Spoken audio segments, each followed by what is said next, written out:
जुल्म न कर। मां ज़रदारी साहब का पूछा तो तोखे केतरी ज़मीन खपे? मूंखे ॿुधा, मां मौलवी आहियां, चंदो करे तोखे ओतिरी ज़मीन वठी ॾियां। ज़मीन जे करे माण्हू न मारा, ज़मीन जे करे जुल्म न कर। तुंहिंजो खाइण डॉक्टरनि बंदि करे छॾियो आहे। दाल सां मानी खाईंदो आहे, दाल सां, जंहिंमें गिहु बि न पवे, लूण बि न पवे। बाथरूम में नथो वञी सघे जेसि ताईं डॉक्टर मोकल न ॾे सघे। तो मौत ऐं हयातीअ जे बिस्तरे ते पियो आहे, छो थो एॾो ज़ुल्म करे?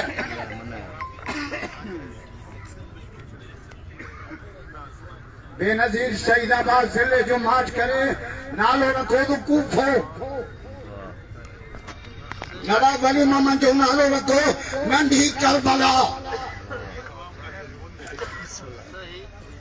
सही तहां त ज़रदारी पाण खे हुसैनी सॾाईंदा हो, तव्हांखे यज़ीद वारो रस्तो कंहिं वठायो? हेॾो ज़ुल्म कयो अथव। 18 बच्चा यतीम थिया आहिनि, 18 बच्चा। जॾहिं बच्चा वॾा थिए पंहिंजे माउ को पुछंदो, अम्मा मुंहिंजो बाबा काॾे वियो आहे, कॾहिं ईंदो? मां हुनखे छा ॿुधाईंदी त तुंहिंजे बच्चे खे ज़रदारीअ घोलियो आहे? एतिरो कयो जो सुभाणे पाकर खाई सघो।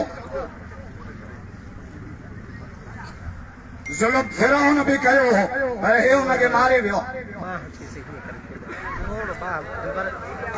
जंहिं वाक़िए जा पेर खणो ओॾे था वञनि। नाज़िम चोखे जे वाक़िए जा पेर खणो ओॾे ॾींदा।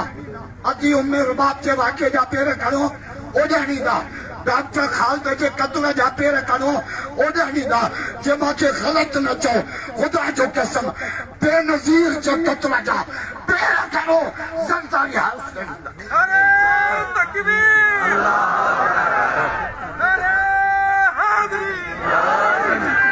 छो तो एॾो ज़ुल्म करे? छा खपे तोखे? हाणे मौत जे बिस्तरे ते पियो आहे, तोखे ज़मीन जा 6 फुट खपनि हिते, उहा तोखे मिलंदी। बाक़ी आख़िरत में घबराए न। आसिफ ज़रदारी तुंहिंजे लाइ सॼो जहन्नम असां बुक कराए छॾियो। पंहिंजे चंचन समेत उते वेठो हुजा। ऐं तव्हां सिंधी बि सुजाॻ जो कुझु तव्हां सां बि ॻाल्हायां। मुड़ो था इलेक्शन में, तीर किथे आहे? बदहाना कटका है तीर के। खुदारा सोचो सोचो, असांजे हुक्मराननि जे कन ते जूं नथी जुड़े। आए मुराद अली जा काॾे थी काॾे वियो? अजरंगो जो अथसि, छो नथो अचे? मुहाजिरनि जा वाक़ियो थियो त गीसियूं ॿार तरह ते पहुतो। छा भंड लाॻाई शर्म अचणु खपे तव्हांखे। पर ॿ जुमिला भंडनि सां बि ॻाल्हायां। हा, सुभाणे ज़रदारी सॼी मिल्कियत लिखी ॾियनि वञा, चुप न आहे करणी। मथां नाज़िम जे चोखे जे भाउ वांगुरु हिमाच करे वेही रहो। खबरदार, हा, अहिड़े भाड़े भाव खां खट वांदी ॼमी आहे। पंहिंजे पंहिंजे पंहिंजे मरी वयलनि जा हदा न खपाइजो। भंडो हे सिंध सॼी तव्हां सां गॾु। कादर मक्सी तव्हां सां गॾु आहे, सैयद ज़ैन शाह गॾु आहे, मौली असदुल्ला गॾु आहे, अल्लामा राशिद गॾु आहे। ख़ुदा जो कसम, सिंध जो पूरो मज़लूम अवाम तव्हां सां गॾु आहे। तव्हां पाण खे अकेलो न सम्झो। नाज़िम जोके जे ॿार खे आइडियल न बनाइजो, माई जिंदो खे आइडियल बनाइजो। ऐं हुई त कुरारी, पर मेजर अरशद खे फांसीअ जे फंदे ते लटकायो। ऐं अदी उम्मे रुबाब आहे त नंढड़ी, पर सरदार जा पगर कढी छॾिया अथई। मां कहिड़ो लक़ब ॾियां? मां अॼु खां पोइ नवाब शाह ज़िले जो नालो रखियो आहे नंढो कूफो। हे ज़िलो शहीद बेनज़ीर आबाद न आहे, हे कूफो आहे। कल मस अजी परवीन जा लुड़क सुका तो वरी सलाह छॾिया अथव। नवाब शाह जो एसपी कंहिंजी कमदारी पियो करे। सोचो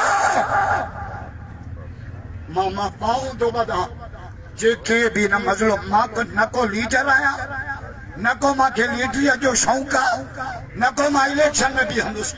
ख़ुदा जो कसम आहे, मां राति 2:30 बजे आयुसि पे आमरी पुल जे मोड़ तां पुलिस मूंखे वापसि कयो। हालात सही न आहे, तव्हां न वञो। मां कहिड़ो बरादरी छा आहियां? असां मज़लूमनि सां गॾु आहियूं। मज़लूम केर बि हुजे, असां ज़ालिमनि जे ॻीच में हथ विझंदासीं। ज़ालिम केर बि हुजे, हीअ धरती न आहे धारियनि जी, हिकु धारियो बणिजी ईंदो जो या सिंधोनीअ खे छॾणी आहे या सिंधी बणिजी रहियो आहे।